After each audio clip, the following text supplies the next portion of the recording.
Bonjour tout le monde, bienvenue au podcast Au-delà des plans, le podcast de la construction. Chaque semaine, j'ai l'opportunité de rencontrer un entrepreneur issu du milieu de la construction qui nous parle de son parcours et de son histoire. Tout d'abord, j'aimerais remercier mes commanditaires Lajoie, qui est une entreprise en agent manufacturier en équipement de plomberie. Donc, pour toutes vos spécifications dans les projets résidentiels, commerciaux, institutionnels, n'hésitez pas à les appeler. Ainsi que Grande Fosse, qui est une compagnie de pompes représentée par Lajoie, donc pour des spécifications concernant vos projets avec des pompes submersibles, des pompes de chauffage, n'hésitez pas à appeler Lajoie, qui représente Grande Fosse. Aussi, j'aimerais remercier JBL qui nous permet d'offrir un super cadeau à nos invités. Cette semaine, podcast un peu plus intime. J'ai invité mon père, Normand Rajotte, des entreprises Rajotte Électrique, à venir nous parler. Sur ce, je vous souhaite bon podcast. Vous écoutez Au-delà des plans avec Bruno Rajotte.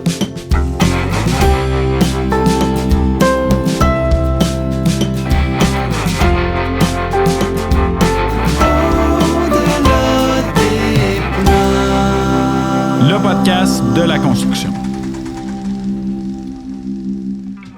Salut papa, bienvenue au podcast. Ça fait longtemps que j'avais des auditeurs qui me demandaient mes ressources, de où ça venait, mon profil d'entrepreneur. Puis j'avais parlé dans saison 3 que je voulais inviter des personnes qui m'avaient inspiré. Puis tu faisais partie de la liste. Je sais que t'aimes ça, genre. Mais non, heureusement, parce que tu as fait partie quand même, tu étais le premier entrepreneur avec maman de venir. Vous m'avez inspiré, qu'on touchait autant dans le bon que des fois dans le moins bon. Disons qu'on a vu toute la réalité. Vous avez fait partie des personnes qui m'avaient encouragé, mis ses breaks des fois, tu sais. Puis, dans le podcast, ton nom, puis lui de ma mère est revenu souvent. Fait que c'est un petit podcast spécial. D'habitude, je connais pas l'histoire des gens, puis là, je connais ton histoire, mais je veux quand même qu'on passe un peu comme je fais avec les autres invités. Fait qu'on va partir ça exactement. Fait que je te laisse te présenter comme toutes les autres, là. Normand Rajotte, les entreprises d'électricité Normand Rajotte. Quel âge, là, c'est important? Je vais avoir 69 ans. Ça va faire 42 ans que je suis à mon compte, 33e année. J'ai commencé en 72, que j'ai pris 10 ans d'électricien, puis là, je suis parti à mon compte en 82. OK. Et puis là, on va parler, je demande à tout le monde de où on vient, fait que si tu veux parler un peu de l'enfance, moi je les connais, fait que si tu veux parler de grand-maman, comment ça s'est passé, tout ça. Né au monde à Montréal, vécu à la Valtrie, revenu à Montréal, 3 lits dans notre famille, que c'était un petit peu complexe, là. Ouais. Et puis, mon père était pharmacien, il est décédé, j'avais l'âge de 7 ans. Ma mère est décédée il n'y a pas longtemps, en 2008, je pense. En 2008. Et puis, elle a toujours travaillé 2 jobs, elle était serveuse puis elle était barmaid. Elle a fait ça pendant 60 ans, que l'idée de travailler, on a toujours eu ça dans nos gènes, tu sais. Ouais, c'est de grand-maman que ça vient. Oui, bien, on a toujours travaillé. Notre petit workaholic. Oui, bien, on est encore pareil, on travaillait encore à l'âge qu'on a, là. Mais ça a fait... en 82, on a parti, puis depuis ce temps-là, on a fait multi ouvrages et surtout des réalisations. Oui, puis là, tu sais, quand tu étais jeune, enfant unique, tu avais demi-sœur, demi-frère, puis tu sais, t'étais pas mal... Le fait que grand-maman elle travaillait beaucoup, t'étais très autonome. À partir de l'âge de 10 ans, je me levais tout seul. Je me débrouillais, je faisais des jobs, j'allais travailler dans les discothèques, j'allais travailler partout. Il n'y a pas grand-chose que je n'ai pas fait avant de tomber aux études. Puis là, j'aimerais ça que tu racontes un peu comment ça s'est passé, parce que, tu étais dans les études, évidemment, tu n'étais pas l'élève le plus studieux. Mettons qu'on n'était pas studieux. Sur 190 jours, on appelle ça secondaire 11 maintenant, mais nous autres, je ne sais pas comment ils appelaient ça, c'est secondaire 5, je ne sais pas toi. Et puis, on avait, sur 190 jours d'école, j'ai été 90 jours d'école. Puis sur 90 jours d'école, j'ai été 45 jours m'occuper de comité sportif, que les professeurs me faisaient passer parce qu'ils étaient tannés de me voir. Puis, je savais plus quoi faire, je voulais aller travailler, j'avais moins d'argent. J'avais un professeur, un directeur entre autres, il m'a envoyé au métier. Il m'a envoyé au métier de l'Ouest. Juste pour expliquer, c'est quoi l'École des métiers exactement? L'École des métiers, c'est... nous autres, dans ce temps-là, c'était à Saint-Rémy-Notre-Dame. Il y avait ferblantier, menuisier, électricien, plombier. Puis nous autres, on tombé dans la discussion, mais quand le directeur Poirier m'a vu mon rating d'année, et il comprenait pas pourquoi que... Mais le directeur, c'était un de ses amis qui m'a averti, il dit si tu manques 3 jours en ligne, on te met dehors, tu prends la place de quelqu'un d'autre. Sur 217 jours d'école, j'ai été 216 jours et demi à l'école, puis j'ai manqué une demi-journée parce que ma mère a déménagé, puis je suis allé l'aider. Que j'avais l'implication, puis j'avais l'intérêt pour ça aussi. Là, puis pourquoi avoir... Tu viens d'en parler, tu avais plomberie, tu avais ferblantier, tu avais tout. Pourquoi aller en. Au secondaire 4 et 5 dans le temps? Ouais, c'est comme 10e année. 10e et 11e année, il y avait un tronc commun, puis j'avais pris l'électricité, puis j'avais de l'intérêt. Mais je cherchais, à l'âge de 16-17 ans, 18 ans, tu te cherches, là, tu sais. Que là, à cet âge-là, j'avais trouvé un point commun, puis le directeur m'avait suggéré d'aller au métier. Puis pour m'aider, dans l'été, je travaillais pour la commission scolaire. Il vidait des écoles dans ces années-là parce qu'il fermait beaucoup d'écoles. Que j'ai travaillé il m'a fait travailler dans la commission scolaire. J'ai ramassé de l'argent. J'ai réussi à m'acheter des outils puis payer mes transports parce qu'on partait de... Je restais dans Cartierville puis je m'en allais à Saint-Rémy-Notre-Dame en autobus. Tous les matins. Tous les matins, tous les soirs. Mais l'intérêt était là. Puis là, tu t'es sorti de là... Puis tout de suite, t'as embarqué comme... Non, pas nécessairement. Ça ne marchait pas de même dans ces années-là. Il n'y avait pas d'ouvrage comme aujourd'hui. Ouais, ça, c'était dans quelles années que tu as sorti 72? 72, 73, 74. OK. Et puis, dans ce temps-là, on essayait d'avoir nos cartes. C'était la CIT, c'était pas la CCQ. C'était la CIT. Fallait que tu fasses combien d'heures? Non, il fallait que tu trouves un contracteur qui prenne des heures pour toi ou il te donne une carte quand le bassin est ouvert. Mais ça n'existait pas dans ce temps-là. Personne ne voulait signer pour personne. Il fallait que tu fasses combien d'heures? 150? Oui, mais aujourd'hui, c'est 150, mais dans ce temps-là, tu avais juste une preuve de travail, puis tu étais capable d'avoir... Ou tu avais tes cartes, tu pouvais avoir une preuve de travail, mais ça ne marchait pas de même dans ce temps-là. Ça brossait plus un peu la construction. Oui, il y avait plus une job de bras. Oui, bien, c'est ça. J'ai un de mes chums qui est allé chez ses cartes, puis ils n'ont pas voulu. Lui, il était fâché un peu. Il a brossé un peu l'administrateur de la CIT dans ce temps-là. Puis une semaine après, il avait ses cartes. Quand il m'a appelé, il dit tel gars, telle affaire. Je suis arrivé là, tel gars, telle affaire, il est là. Bing, bang, ça a brossé. Ils m'ont mis dehors. Là, j'étais certain depuis avoir jamais mes cartes. Que j'étais allé m'installer. J'étais allé travailler pour une compagnie de vitriers. J'étais en train de m'acheter un truck, travailler. Puis 2 semaines après, j'ai eu mes cartes d'apprenti. J'ai lâché les vitriers, puis je me suis en allé l'électricité. Ouais, tu sais, aujourd'hui, tu serais en prison. Oui, mais ça brossait différemment dans ces années-là. Puis là, tu as eu tes cartes d'apprenti. Mais il n'y avait pas plus d'ouvrages? Oui, il y en avait un peu, mais sauf que l'avantage que tu avais quand tu étais bon, mettons, tu faisais un chantier, il arrêtait au bout de 3 mois. On était 10-15 gars qui se connaissaient des métiers. Et minute qu'il y avait de l'ouvrage à une place, tout le monde s'en allait. On n'arrêtait jamais plus qu'une journée ou 2. Là. Tu finissais le vendredi, tu commençais le lundi pour un autre. Là, c'était de même tout l'apprentissage. Je vais avoir fait comme 30-35 compagnies en 5 ans là, pour avoir mes cartes. Oui, c'est ça. Là-bas, je regarde aujourd'hui les entrepreneurs, avec le manque de main-d'œuvre, les entrepreneurs gardent les gars. Oui. Même moi, je suis dans cette affaire-là. Des fois, tu fais « j'ai moins de place, je m'en vais sur un chantier, je vais garder mes gars. » Tandis que dans ce temps-là, c'était le slack. Là, ça finissait, tu t'en allais. J'ai fait la ronde, j'ai fait le métro, j'ai tous les contracteurs que tu peux penser, je les ai fait. J'ai fait de la haute tension. Pour Checo, j'ai fait Breton, j'étais longtemps pour eux autres. Breton, j'étais à haute tension, ça allait bien. Puis à un moment donné, le fils du boss a décidé qu'il s'en allait à haute tension, que moi, ils m'ont mis sur un chantier sur Sherbrooke, 40 étages, à te promener avec un ranch pendant 3 jours, pas rien faire. J'ai dit, garde ton ranch, je vais aller travailler, moi. Que j'ai tombé dans la petite construction, mais j'ai fait beaucoup de petits contracteurs, mais t'apprends. Tu sais, l'expérience était avec les vieux, puis la base de toute l'électricité. Oui, puis c'est ça,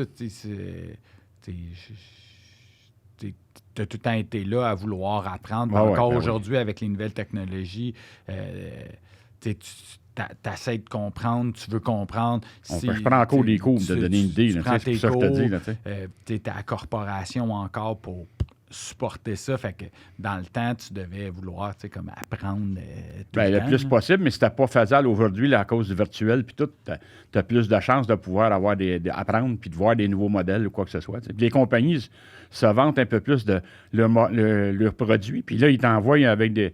Tu peux aller des podcasts, tu peux aller sur des choses vidéo, puis avec eux autres, tu peux apprendre plus, là, tu sais.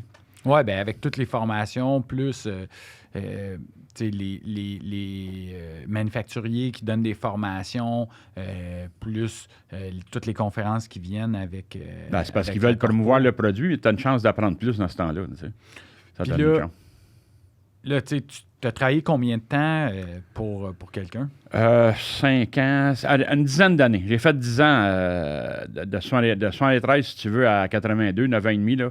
J'ai travaillé comme pour d'autres compagnies, GG Electric, Checo, Britain, plusieurs petits contracteurs que j'ai fait aussi. Là, mais c'est parce qu'on apprend partout, puis que moi, je voulais pas arrêter de travailler. Il fallait que je travaille. Là, oui. Puis, fait que là, jusqu'en 80, 82? 82, mais en 76, c'était le pire parce qu'il y a eu les Olympiques. Puis entre 75 et 76, il y a eu un gros slack, là, tout a arrêté. Oui, bien, après les Olympiques... c'était la mort. Là. Il y a souvent, tu sais, je regarde dans toutes les villes où ce qu'ils font, il y a un gros boom économique au niveau de la construction, puis tout de suite après, il y a un petit down durant j'ai arrêté, si tu veux, le 77, 78. Là, 77, je me suis marié. 78, 79, ça a été rock'n'roll pour l'ouvrage. Puis après ça, on était slackés, mais il n'y a pas d'ouvrage nulle part. Que je suis allé travailler dans un garage, il fallait que je fasse vivre ma femme, il fallait que je fasse vivre. Puis on avait un enfant en route, malheureusement. Exact. Là, il y avait Benoît. Benoît qui est venu au monde. J'en ai eu 2 en 80. Un le 5 janvier, puis un le 21 décembre, qui est toi. Puis après ça, en mars 83. Que j'ai eu 3 enfants, mais je suis parti à mon compte en 82. Je trouvais que des enfants, ça coûtait cher, que j'étais parti à mon compte. mais tu sais, parce que dans la famille, on est tous des travaillants. Je suppose que tu es encore un travaillant. Comme je dis tout le temps, tu es en c'est dans nos gènes, je pense. Tu es en semi-retraite, 60 heures semaine. Puis, mais ça... pourquoi tu as décidé de partir à business? Parce que c'était zéro favorable. Il n'y avait pas beaucoup d'ouvrages. L'ouvrage reprenait dans les années 80. Puis, tu étais un travaillant, fait que tout le monde aimait ça, travailler pour toi. Mais j'avais beaucoup de nervosité et de choses. À un moment donné, tu faisais 1 mois, tu arrêtais, tu recommençais 2 mois, tu faisais... J'ai dit, tant qu'à faire ça, je vais y aller. Puis j'ai travaillé 2 ans pour un contracteur, puis j'avais été sur un chantier pendant 2 ans de temps. Puis à un moment donné, ça allait pas bien, la clientèle, elle se plaignait au boss, le boss se plaignait, tout allait mal, tout le monde se criait. Que j'ai décidé, je finis, là, je vais arrêter de me faire promener pas mal partout, là. Je vais partir à mon compte. Je suis parti à mon compte, j'ai commencé à la base, pas de clients, pas rien. Oui, parce que, contrairement, je regarde je dis pas les nouveaux entrepreneurs, mais les entrepreneurs d'aujourd'hui qui soit rajoutent une petite business, partent avec un petit lot de clients déjà. Oui, mais j'ai été comme chanceux un petit peu parce que je connaissais beaucoup de menuisiers, beaucoup de plombiers qui avaient des chantiers. Puis là, il y a moins d'un petit job. On était là 3 jours, 4 jours, 5 jours. Puis à un moment donné, je suis obligé d'engager parce que j'avais trop d'ouvrages. Puis j'ai un client que j'ai été travailler pour un autre contracteur pendant 2 ans. Le Thursday, qui avait plusieurs magasins, plusieurs restaurants, puis il n'y avait pas de service de la compagnie pour qui j'étais. Parce que moi, j'étais parti, puis il n'y avait plus de service. Les menuisiers, ils ont dit, il dit, on s'ennuie de la route. Ben oui, mais il dit, il n'est plus là. Ben oui, il est à son compte. Il dit, pourquoi il n'est pas venu me voir? Il dit, il n'y a pas besoin de toi pour vivre. Il va se retrouver sa clientèle. Il n'y a pas moins de voler de clientèle à son boss. Quand à un moment donné, le client m'a appelé. Je suis allé là, la rencontrer. Puis il me dit, pourquoi tu ne m'as pas venu me voir? Je ne vendrais pas un client à mon boss. S'il ne donne pas de service, c'est correct. Mais s'il te donnait du service, là, puis il dit, il dit, t'as le prix. Il dit que dans ce temps-là, t'as pas des gros prix. Je pense que c'est un électricien, c'était à 23 piastres de l'heure qu'il donnait. My God! Que là, il me disait à moi, il dit, comment tu me charges? Moi, 25. Ben, il dit, tu me voles, ton boss chargeait 23. Moi, tu m'as appelé. C'était un bon service parce que tu vas avoir le bon gars, mais c'est plus cher. J'ai travaillé quasiment 40 ans pour eux autres. Ah, lui, il vient de... il est malade, là, il a lâché, mais il a vendu pas mal. Ses enfants aussi ont lâché ça. Mais Aujourd'hui, je fais des enfants, là, tu sais, comme clientèle.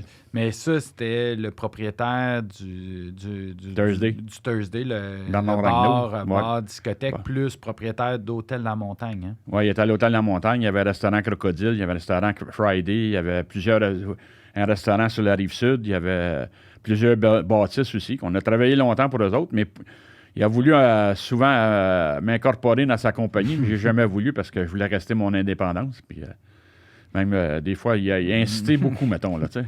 Ouais, le connaissant, il avait les moyens de... Il a mis des moyens sur la table, mais j'ai refusé pareil. Il m'a respecté tout le temps parce que j'ai tenu tête, puis lui, des hommes de tête puis des hommes de respectation. Tu sais, pour lui, ça avait une importance. Il y a des compagnies qui ont mis dehors parce que les gars étaient à ses pieds, puis ils faisaient tout. Moi, je disais que j'avais à dire, puis ça, c'est pas bon, qu'est-ce que tu fais, t'es mieux de faire ça.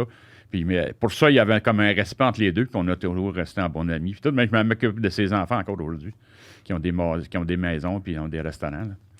Puis là, quand t'es parti, t'avais ton pick-up, tes outils. Ouais, j'avais un truck. La première année, on a fait 90 000 $ de chiffre d'affaires, puis on a fait 50 de profit. Mais j'avais pas une scène dans mes poches parce que j'avais acheté des outils, j'avais acheté un paquet d'affaires, puis j'ai acheté un autre truck. Puis là, ça a commencé en fou, puis en fou. À un moment donné, pendant 10-15 ans, là, on était à 9, 10, 12, 15, avec 3-4 trucks sur la route. Là, mais là, quand tu as parti ça, tu sais, parce qu'au début, tu voulais partir quasiment à être tout seul. Oui, j'ai un apprenti qui s'est envenu, que je connaissais, qui était le frère d'un de mes chums qui était électricien, Claude Dessureau, qui est envenu comme apprenti avec moi. On a travaillé des heures de fou, moi puis lui, puis on a travaillé fort. Il a même été le maître électricien de l'UQAM pendant 25 ans. Aujourd'hui, il est à semi-retraite parce qu'il est revenu travailler pour moi pour m'aider parce qu'on manque d'hommes puis tout. Là, mais je veux dire, on a parti tous les deux. Puis j'ai voulu m'associer. À un moment donné, 2-3 ans après, on a un autre de mes chums qui ont voulu s'associer, Denis Lessard, qui est parti Denis Lessard électrique aujourd'hui. On a fait 4-5 ans, mais l'entente, puis moi, je voulais m'expanser, puis lui, il ne voulait pas. Ça retenait. Lui, il voulait garder la compagnie un peu plus petite, je pense. C'est ça. Puis moi, je voulais avoir une expansion. Vu qu'on a séparé la compagnie, puis on a parti chacun notre bord. On a continué chacun notre bord. Puis aujourd'hui, on se côtoie, puis on trouve ça drôle, là, mais je veux dire, ça a parti, puis après ça, là, moi, je suis parti avec 10-15 gars, puis j'ai fait ça pendant 10 ans. On marchait 2 chiffres, puis normalement, ils faisaient 2 chiffres, là, pour... Les enfants ont été élevés par ma femme parce que de 0 à 5 ans, je les ai quasiment pas vus, là, parce que je travaillais tout le temps. Des fois, je rentrais à la maison, puis Diana disait... Hey, mon oncle Normand, il vient faire un tour ce soir. Là, il fallait que je reste un petit peu à la maison dans la fin de semaine, puis tout. Parce qu'on a acheté une maison, puis... Oui, c'est quand on a déménagé à Terrebonne. À Terrebonne en 84, 2 ans après qu'on était parti de notre compte, là, que ça a fait beaucoup de mouvements, sauf qu'il n'y avait plus de sécurité en ville, il y avait beaucoup d'enlèvements d'enfants, puis tout, puis ça donnait insécurité à mère. Qu'est-ce qu'elle a fait? J'ai acheté une maison avec un grand terrain, puis les enfants avaient la chance d'avoir plus de sport, plus de place. Là, puis... c'était quoi ton but quand tu es parti? C'était parce qu'il y avait le volet sécurité que ça t'inquiétait un peu puis tu voulais pas... Tu m'as tout le temps dit, je voulais pas compter ces autres pour avoir de l'ouvrage. Je voulais avoir ma propre ouvrage, pouvoir contrôler ça. Quand ça va pas bien, c'est moi. Quand ça va bien, c'est moi. T'sais. C'est ça. Mais c'est l'affaire aussi. Mais la sécurité qu'on voulait tout le temps, parce qu'on avait manqué un petit peu dans les années avant que vous veniez de nos mondes, en 79-80. Que moi, le principal, c'était du manger dans le frigidaire, un toit sur la tête, puis d'avoir une certaine sécurité bancaire. Là, puis à la fin du compte, j'ai malheureusement embarqué dans l'engrenage, puis ça va faire 50 ans l'année prochaine. 50 ans, oui, que ça va faire. Là, c'est beaucoup d'occupation, mais quand t'aimes ce que tu fais, moi, j'ai tout dit autant à mes enfants qu'à personne d'autre. Quand tu te lèves tous les matins et tu n'aimes pas ce que tu fais, c'est long en maudit. Ouais. Puis moi, j'ai toujours aimé ce que je fais. Je le fais encore. Hier matin, pour donner une idée, à 4 heures, j'étais dans le bureau parce que je savais qu'aujourd'hui, je ne serais pas là dans le bureau. Que hier, j'ai fait toutes mes soumissions, mes affaires. Puis hier soir, mettons qu'à 8 heures, Normand était couché parce qu'il était vidé, là, tu sais. Mais c'est du bon stress. J'ai quelques maladies, là, quelques affaires. Puis le docteur, il disait tout le temps...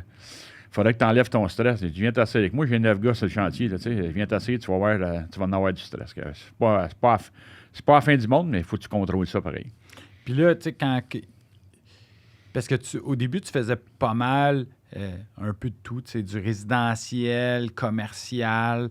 À quel moment, tu sais, que les chaînes de magasins, parce que, tu sais, t'as des très, très beaux clients dans le commercial. Là, c'est que, à force de travailler dans le commercial, on faisait beaucoup de boutiques, puis on travaillait avec un contracteur général qui avait... C'était qui?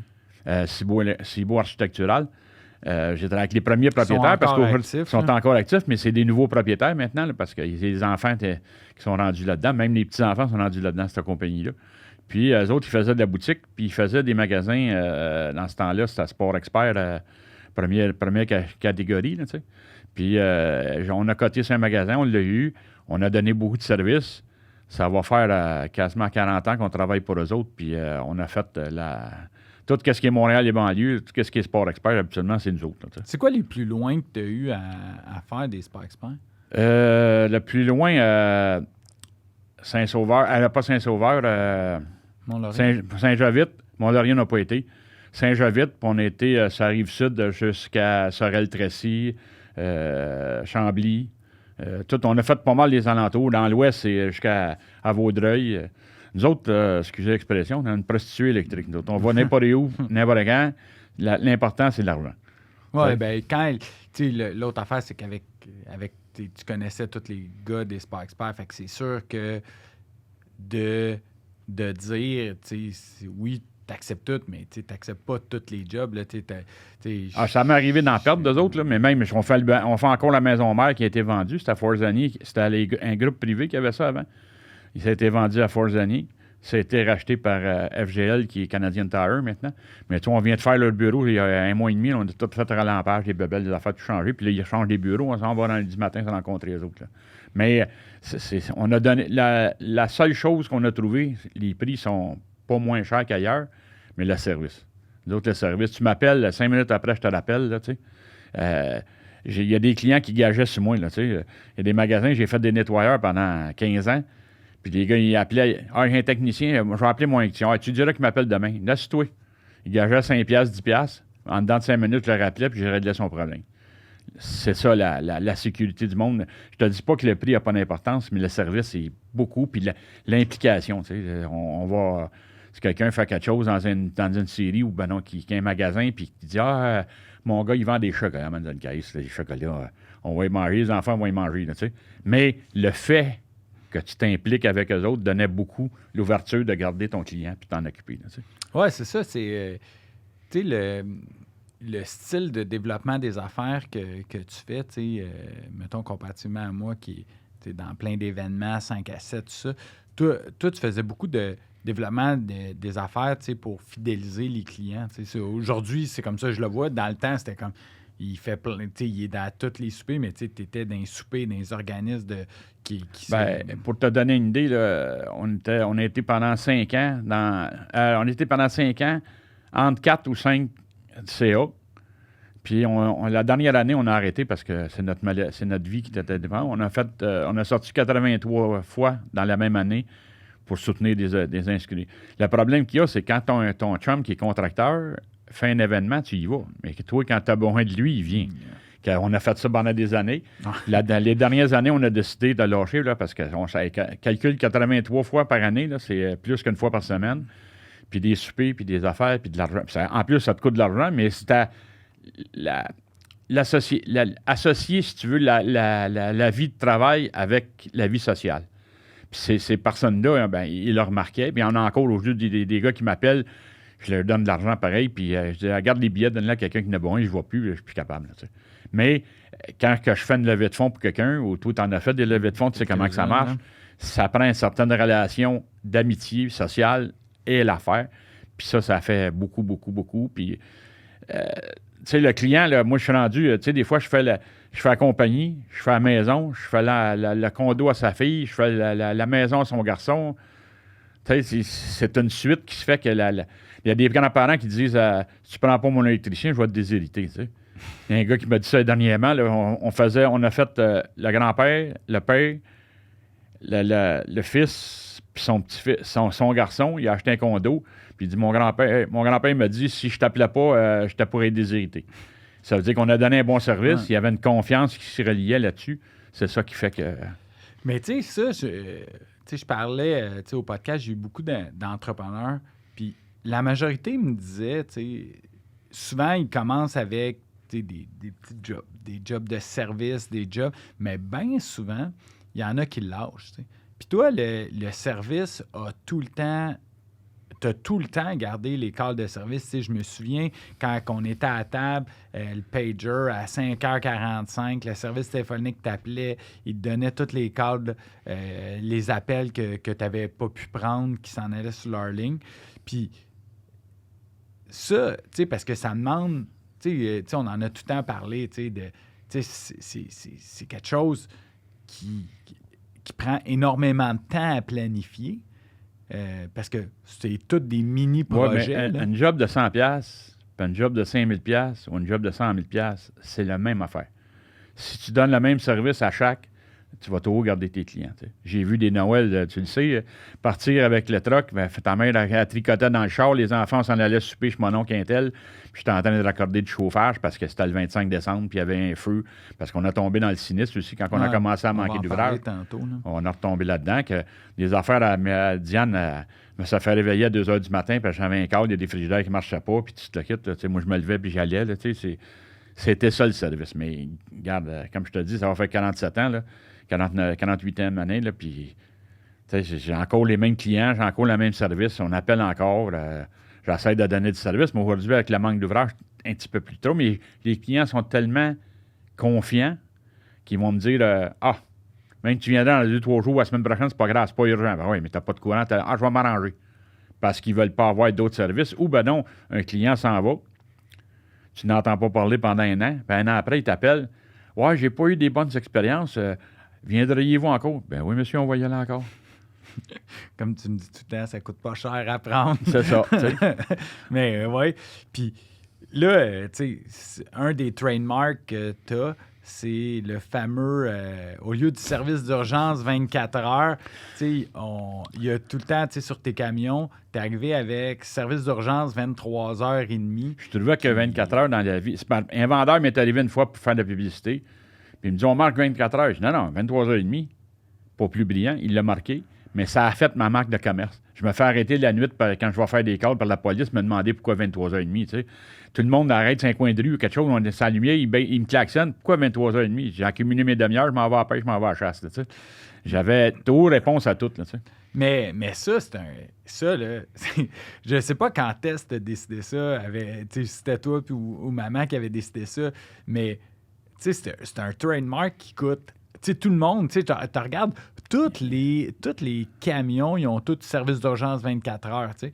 Mais d'arriver avec un service d'urgence 23h30, puis quand tu repenses à ça, tu te dis, ouais, c'est drôle, mais en même temps, tout le monde, 100% des gens, quand ils voient mon nom, ils font « Ah ouais, c'est ton père qui a une compagnie d'électricité là, avec le service d'urgence 23h30. » Bien, dans les pages jaunes, les clients m'appelaient, tu sais, tu avais 50 annonces ou quelque chose d'électricien, puis il y en a un qui t'a marqué 23h30, il m'appelait.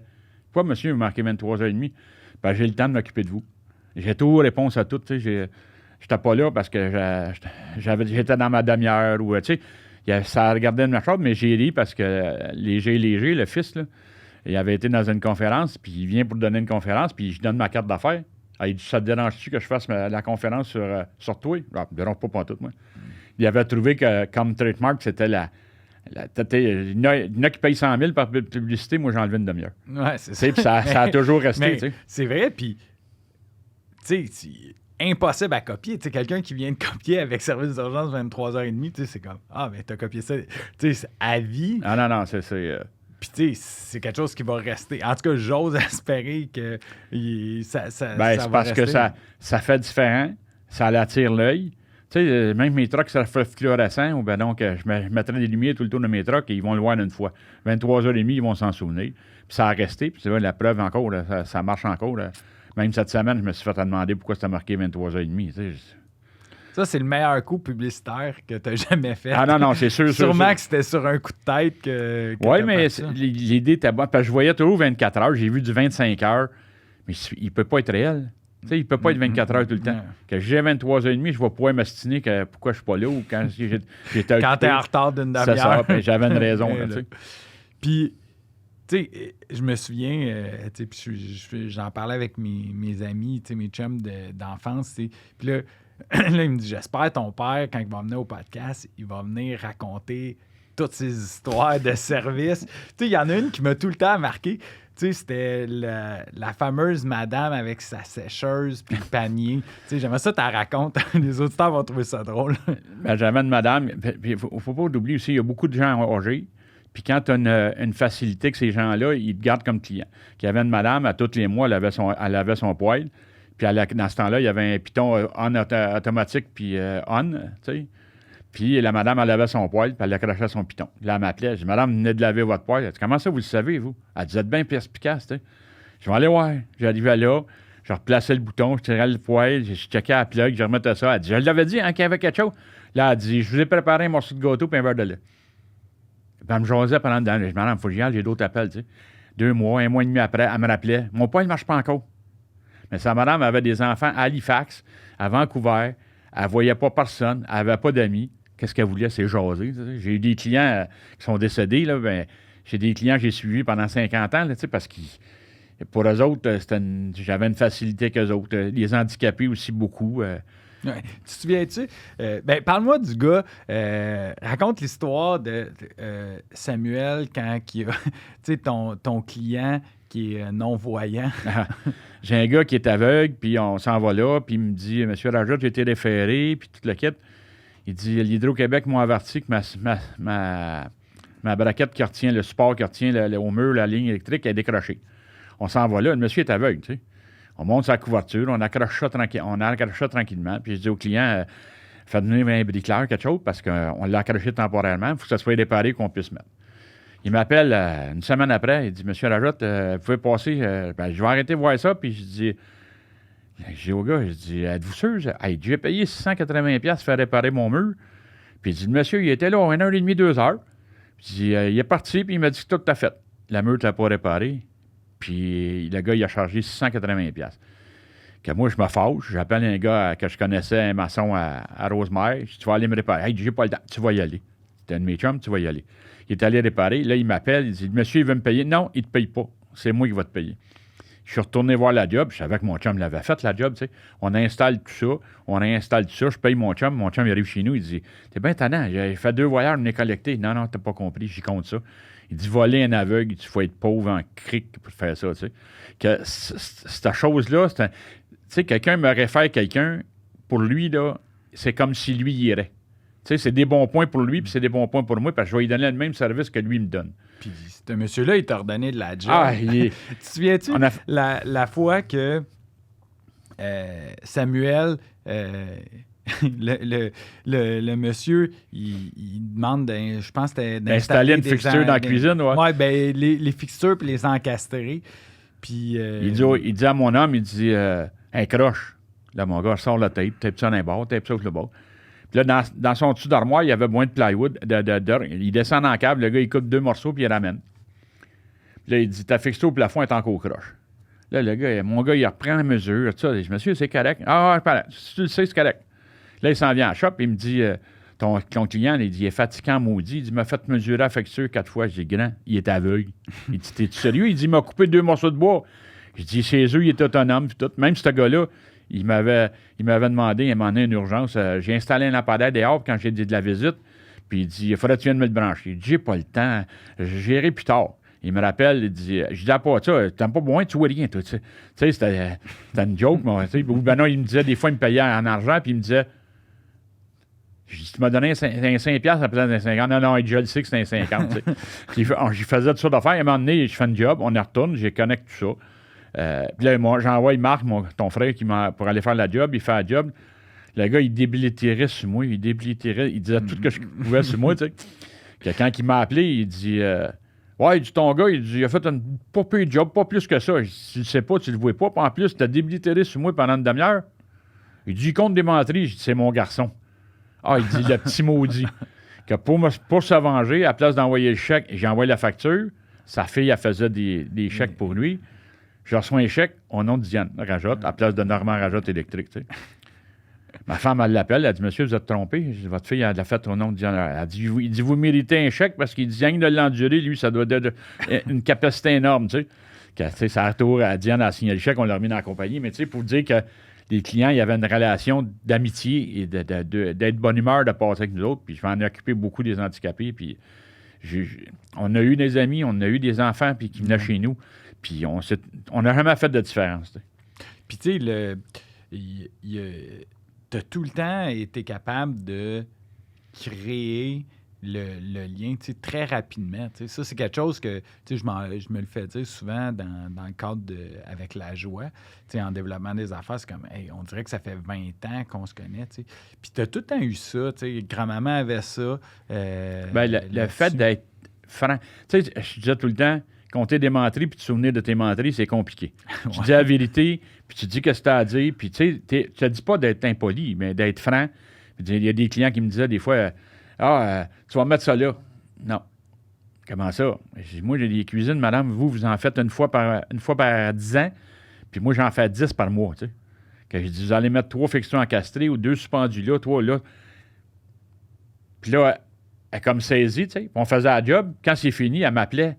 J'ai jamais aimé autant ma cuisine, puis tout. Mais c'est la... Tu sais, c'est quand tu as tes connaissances. Tes connaissances, puis la franchise avec les clients aussi, tu sais. Il y a des clients qui s'asseyent, fais ça, fais ça, ton boss m'a dit de faire ça. Mais les gars, ils disent, non, si mon boss t'a dit de faire ça, c'est parce que tu as compté des menteries, mon boss, il fera pas ça, c'est illégal. Tu sais, il y a toujours eu cette relation-là, puis les gars, ils disent, si tes jobs sont honnêtes, tu as essayé de se faire connecter ça, puis il n'a pas voulu, mais non, ça se fait pas de même, ça se fait... Mais tu sais, j'ai averti mes gars, tu fais tout en loi, tu fais toujours comme il faut. Des fois, tu as des choses que tu ne peux pas connaître, là, mais habituellement, tu essaies de tout faire ça en loi tout le temps. Tu sais, quand tu te couches ton oreiller, tu n'as rien à te reprocher, tu n'as pas peur que quelqu'un cogne à la porte, tu rien. Tu as fait toujours ça de ton meilleur. Moi, j'ai toujours rendu ça à mon père de famille, que je disais. La compagnie était renée comme ça. J'ai des employés. Aujourd'hui, tu es plus psychologue que tes boss, aujourd'hui, avec les troubles des jeunes, puis tout. Là. Mais pour mon idée à moi, c'était l'honnêteté, c'est important. Puis l'honnêteté, ça ne t'empêche pas de faire de l'argent. Là, moi, il y a des clients qui m'appelaient, ils me disent « Ouais, tu as l'air que tu fais des belles jobs, mais tu ton prix, j'ai pas moins cher que les autres. Mais tu vas avoir le service qui va avec moi. » Oui, ça, c'est une affaire que les gens... Puis c'est facile, tu sais, comme entrepreneur, surtout, mettons qu'il manque de job, de baisser ton prix, mais tu sais, tu as tout le temps connu la qualité, puis tu as tout le temps donné un bon service, des jobs de qualité. Tu préfères pas baisser ton prix pour pas négliger la qualité. Tu sais, un client va te négocier des fois pour 100$, tu ne t'ostines pas pour 100$. Mais tu sais, je vais te donner un exemple. Là. J'ai fait un magasin, ça arrive sud, à 10-30, Sport Expert, 75 000 pieds carrés. On est 3 contracteurs qui cotent, un qui n'est pas dedans pantoute, là, qui est over de tout le monde. Tu sais. Puis le gars qui est dans le best building, il le fait, puis il est 57 000$ en bas de moi. J'ai pas la job, c'est sûr, tu sais. Mais vu qu'il faisait le building, il a demandé de faire une plug. Le client a demandé de faire une plug parce qu'il y avait trop d'équipement sur le chantier pour son système d'alarme. À un pied du panneau, il a mis une plug puis il a chargé 195$. Là, la cliente a dit « Je le veux pas. » Elle a dit « Je vais prendre Normand. » J'ai dit « Moi, j'ai baissé la grande, mais je peux pas baisser en bas. C'est impossible, c'est trop d'ouvrage. » C'est 6 mois d'ouvrage avec 4 gars là tout le temps. 5 des fois. Qui me dit, ils sont 3 associés, ils se décident de me prendre pareil. Puis, ils ont changé d'idée dans le courant de la job là, pour 100 000$ d'extra. Mais on l'a tout fait ça. Les ingénieurs, on s'arrangeait, on ne faisait pas faire de plan pour ça, rien. On disait, attends, ça, telle affaire, on va corriger ça, on va faire ça, je vais t'envoyer les charges. Puis ça équilibre ton panneau, puis tout. Là, puis il disait, si on t'aurait pas pris, ça aurait coûté 250 000$ d'extra. Puis ça aurait coûté 60 000$ d'ingénieur pour te faire des nouveaux plans et des nouvelles affaires. Tu sais, la relation de client, puis si t'as donné ça, puis t'as donné...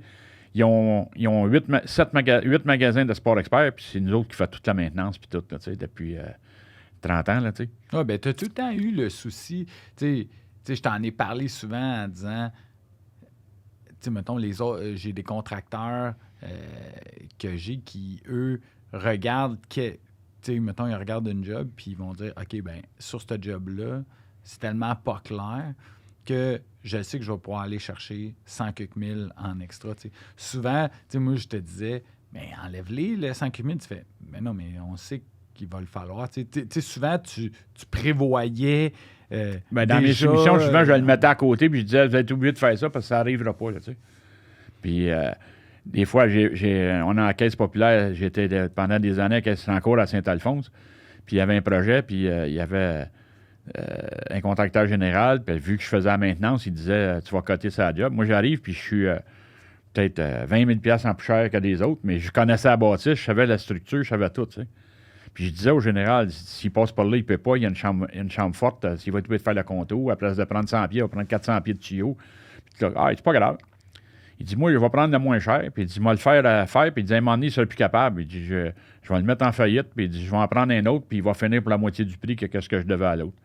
Ben, je dis, excuse-moi, tu es un crotté, puis je ne travaillerai pas pour toi. Puis c'est ça qui est arrivé derrière. Ça a pris 4 contracteurs. Puis il n'y a pas personne. La banque, la société qui s'occupait de la bâtisse, ils n'ont jamais donné les extras. Puis moi, j'ai fait à peu près comme 20 000 $ d'extra quand après coup que la job était finie parce que je les avais prévus de leur affaire, puis ça est arrivé à ce que j'avais dit. Quand tu sais, l'honnêteté, des fois, tu perds des jobs, mais ça t'approche d'autres choses. Là, tu sais.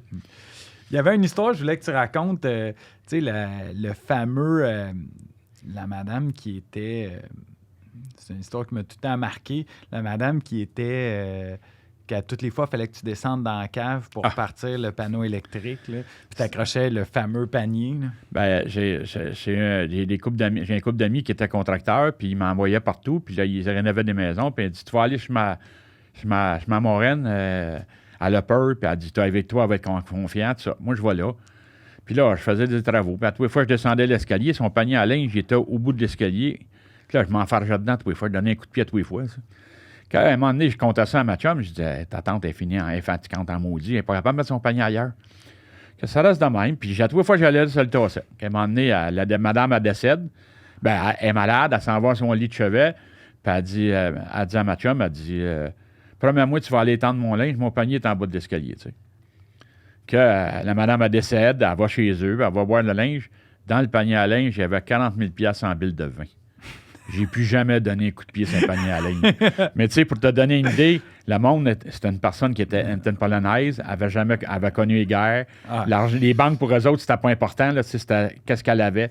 Que tout son avoir était dans son panier à linge, qu'elle disait, toute fois qu'elle le regardait, si le panier est là, il n'y a personne qui a fouillé dedans, là, tu sais. Elle n'avait pas besoin de cacher son argent, elle était à pleine vue, mais j'ai jamais pu donner un coup de pied sur un panier à linge. Puis moi, à toutes les fois, tu sais, à toutes les fois que, mettons, on met du linge, tu sais, avec les quatre enfants, tu sais, quand on a les paniers de linge, des fois, il y en a 3-4, puis à toutes les fois que j'arrive, tu sais, pour le tasser, je le prends, je le lève, parce que je repense tout le temps à cette histoire-là. Ouais, des anecdotes de même, quand tu as fait tant d'années puis tant d'hommes, il y en a, j'ai décroché des pendus, j'ai enlevé du courant parce que le gars, il y avait une plantation de potes, la police attendait, on déconnecte le gars, s'était électrocuté, on enlève le courant, le gars tombe à terre. Tu sais, il y a un paquet d'affaires de même qui nous est arrivé, mais c'est pas drôle, mais je veux dire, c'est cocasse à notre métier. Là, tu sais, on est arrivé à des places au 3e étage, les fixtures coulaient d'eau, plein d'eau. Tu sais, le gars, il avait fait une plantation dans son logement, il y avait 2 pieds de terre en grandeur du logement. Il y avait même une toile, mais c'était pas assez, tu sais. Tu rentres là avec la police, j'ai enlevé des plantations avec la police, moi, je sais pas combien de fois, déconnecté des affaires, puis tout, tu sais. Mais ça, on trouve ça drôle, c'est cocasse aujourd'hui qu'on en parle, mais dans ce temps-là, c'était sérieux, là, tu sais. La police te faisait venir. Madoff, quand ils ont formé son condo à Pointe-Claire, j'étais allé déconnecter les équipements qu'il y avait dans son condo, là, tu sais. Mais tu sais, j'ai rencontré Lacroix, il faisait du bénévolat dans une compagnie que je m'occupais dans un show à la Montagne d'Espoir. Puis lui, c'était pas un gars dangereux, Lacroix, mais il faisait son bénévolat là, puis je l'ai rencontré, je jasais avec, là, tu sais, mais c'est des gars qui ont fait des coups... je te dirais pas tout ce que j'ai fait avec des Hells, des mafias, là, tu sais, mais je veux dire, le respect, c'était ça, là, tu sais. C'est pas parce que t'as tel faire ou telle affaire... moi, tu t'as fait que ça à faire, moi, je vais faire que j'ai à faire. Tu sais. Puis, tu sais, J'aimerais ça juste, je vois le temps aller. Il y avait une histoire que, toutes les histoires que tu nous racontes, ça m'a marqué. Puis j'aime ça en reparler. Je me souviendrai tout le temps, la fameuse histoire du monsieur, je pense que c'était dans Saint-Léonard, qui t'avait fait pelleter un fond de terre, puis un moment donné... comment il s'appelait? Parce qu'aujourd'hui, on peut le nommer, il est peut-être même mort. Là. Non, mais c'est que Calounini, en tout cas, c'était un gars, j'étais étudiant, j'avais 17 ans. Nous autres, on cherchait de l'ouvrage, là, on payait nos études, qui nous a fait creuser une cave au Pic-Papel pendant une semaine de temps. C'était creux, là. Il n'y avait pas de cave. Fait que là, il avait fait creuser On a tout creusé ça au Pied-Papel pendant une semaine. Puis quand on a eu fini, moi et mes chums, il dit « je te paye pas. » C'est parfait. On s'en allait chez le voisin, on travaillait à côté. Nous autres, on n'avait pas... Tu avais besoin de travailler. On avait besoin de travailler. Mais malheureusement, la vie te rappelle tout le temps.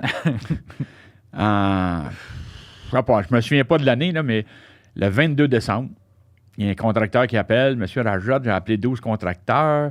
La ligne électrique était arrachée par un camion. Je reçois de la parenté en fin de semaine. Puis ça prendrait quelqu'un. Moi, j'embarque dans mon truck. Je suis à Terrebonne. Je descends à Montréal. Je m'en vais là. Non, mais attends. Il donne son nom. Il donne son nom. Puis là, je dis, ça me dit quelque chose. Parfait. Je m'en vais là.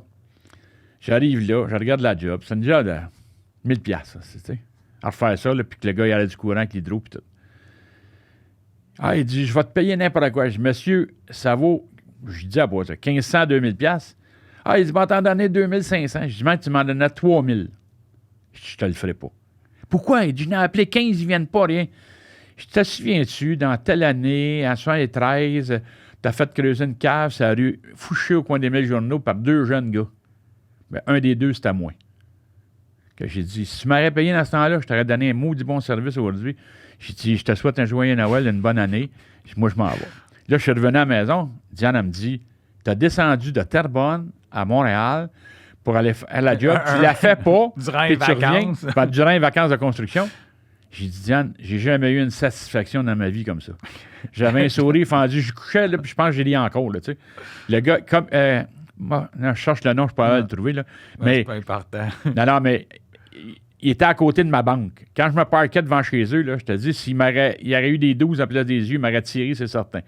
Mais j'ai jamais eu une jouissance comme ça. Tu peux pas ambitionner sur quelqu'un sans qu'à un moment donné, le ciel te retombe sur la terre. Puis là, ça l'était l'affaire. Que... J'ai toujours dit ça, moi, tu te craches en l'air, à un moment donné, ça va te revenir. Tu sais. On va... ça s'est passé super rapide, c'est sûr. 2 de la même famille, 2 rajottes au sur un micro. Là, ça jase pas mal, surtout que je connais beaucoup de tes histoires. Fait que on va prendre une petite pause. On va faire... on finit l'épisode là. Fait que je vais juste prendre une couple de minutes pour remercier ma gang. J'aimerais remercier tout d'abord Studio SF, Nick, Mathilde, les boys, merci beaucoup de nous accueillir. Encore une fois, super service. Pour ceux qui veulent le louer, n'hésitez pas à les appeler. J'aimerais remercier l'équipe marketing de La Joie. Moi, je fais juste jaser. J'ai toute une équipe en arrière de ça. C'est tout le temps un travail d'équipe qu'on a chez La Joie. Fait que Antonella, Mylène, Diane, merci beaucoup, mesdames, de rendre le podcast aussi populaire puis de s'occuper de toute la technique avec Nick. J'aimerais remercier Nick, Fred. Merci les boys de me donner l'opportunité de faire ça tous les jours puis d'avoir embarqué dans mon idée marketing, de faire un podcast sur la construction. Puis, merci beaucoup. Merci beaucoup, Pat, d'être venu. Fait que, on va prendre une petite pause de notre côté, mais on va se revoir pour la semaine prochaine. Fait que pour les auditeurs, j'espère que vous avez aimé le podcast. Il va y avoir d'autres histoires. Puis, on va tomber dans le crunchy un peu plus. Là, on va parler un peu plus famille et tout ça. Fait que, un gros merci. Puis, on se voit la semaine prochaine avec la suite de l'entrevue avec Normand Rajotte, mon papa.